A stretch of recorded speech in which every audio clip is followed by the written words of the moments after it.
প্রেম করিয়াছেন ইউসুফ নবী, যার প্রেমে জুলেখা বিবি। এই গান শুনিনি খুব কম মানুষই আছে। এই গানের মধ্যে মোটামুটি একটা প্রেমের বৈধতা দেওয়ার চেষ্টা করেছে এবং আমার বিশ্বাস শতকরা 80% লোক বিশ্বাস করে যে ইউসুফ নবী জুলেখার সাথে প্রেম করেছিলেন, কিন্তু সত্যিটা অনেকেই জানেন না। আজকের এই ভিডিওতে তুলে এনেছি ইউসুফ জুলেখার সেই কথিত প্রেমের গল্প, সে সাথে আত্মাধিক ক্ষমতার অধিকারী এই নবীর অবাক করা জীবনী জানতে ভিডিওটি দেখুন শেষ পর্যন্ত। হজরত ইউসুফ আলাইসাল্লাম ছিলেন হজরত ইয়াকুব আলাইসাল্লামের 11তম সন্তান। তার ছোট আরেকটি ভাই ছিল, তার মানে ইউসুফরা ছিলেন 12 ভাই। তবে সকলের মাঝে ইউসুফ আলাইসাল্লাম ছিলেন অতি গুণমান, শ্রী লাবণ্য মণ্ডিত।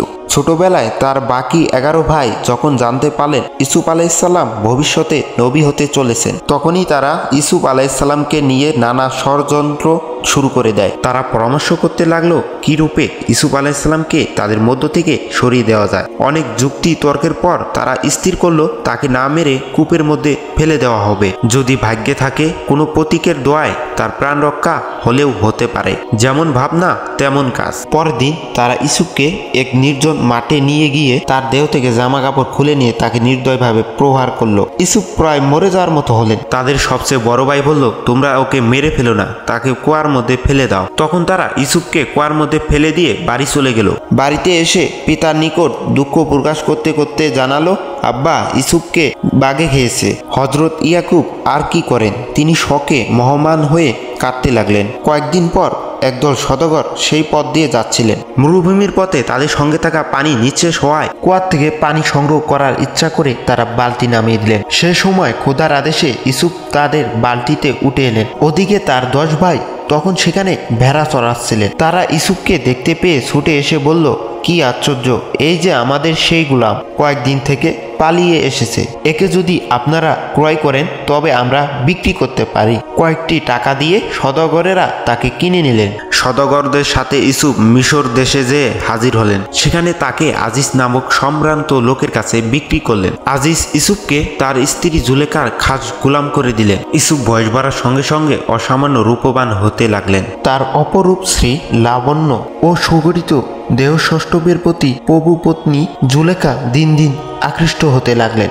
একদিন তিনি তার প্রতি আনুগত্য হওয়ার জন্য অনুরোধ জানালেন, কিন্তু ইউসুফ সে কথায় একেবারেই কর্ণপাত মাত্রই করলেন না। জুলেখা নানা প্রকার প্রলোভন দিয়েও তার মন জয় করতে পারলেন না। অবশেষে নিরাশ হয়ে তিনি তার স্বামীর নিকটে তার বিরুদ্ধে নালিশ জানালেন। ইউসুফ দোষারোপের প্রতিবাদ করে জানালেন, এই নারী আমাকে অন্যায় কাজে লিপ্ত করার চেষ্টা করেছেন। এ রূপে একে অন্যের নামে দোষ দেবার চেষ্টা করতে লাগলেন। ইউসুফ ও জুলেখার এই সকল কাহিনী ক্রমে প্রকাশ হয়ে পড়ল। অনন্যা রমণীরা ছিছি করতে লাগলো, তারা জুলেখার দোষ দিতে লাগলো। জুলেখা যখন জানতে পারলো যে তার সম্পর্কে অপর মহিলা অন্যায় আলোচনা আরম্ভ করেছেন, তিনি তাদের জব্দ করার জন্য ফোন দিয়ে আঁকলেন। তিনি একদিন তাদের নিমন্ত্রণ করলেন এবং ছুরি দিয়ে কেটে খেতে হয় এমন একটি খাবার প্রস্তুত করলেন।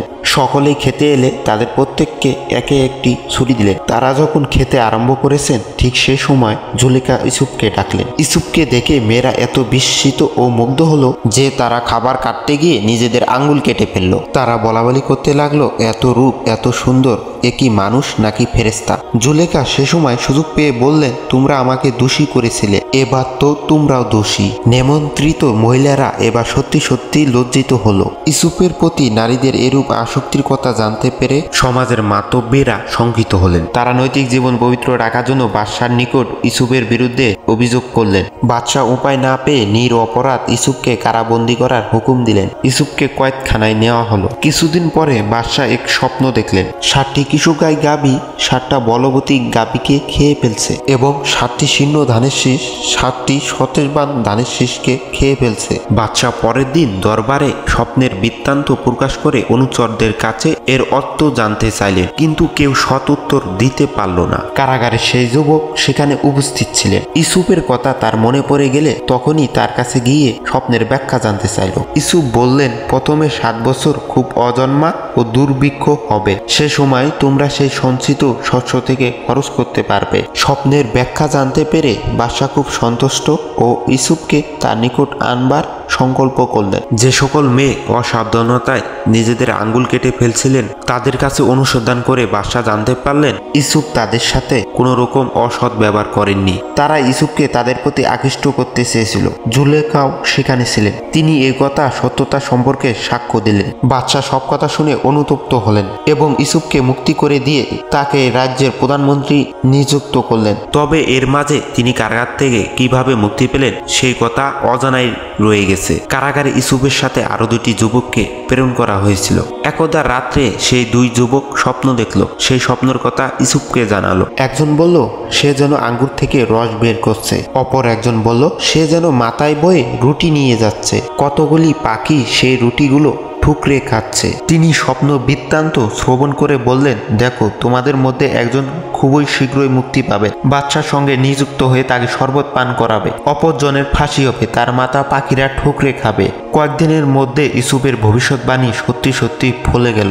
একজন মুক্তি পেল, অপরজনের ফাঁসি হলো।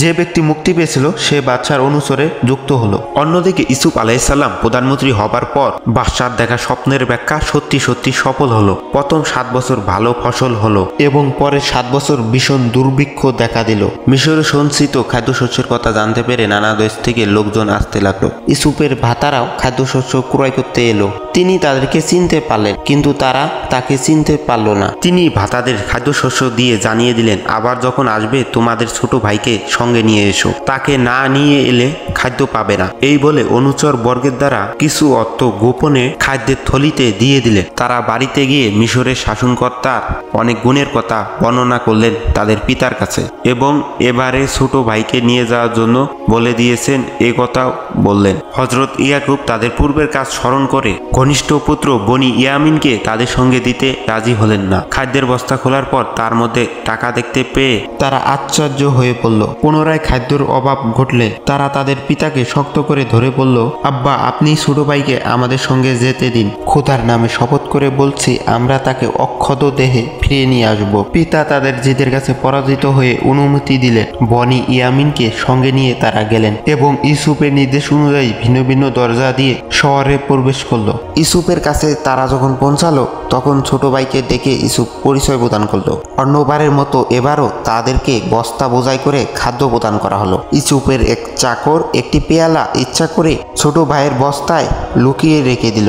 বিশেষ শোরগোল পড়ে গেল। অবশেষে অনেক খোঁজাখুঁজির পর বনি ইয়ামিনের বস্তার মধ্যে সেটা পাওয়া গেল।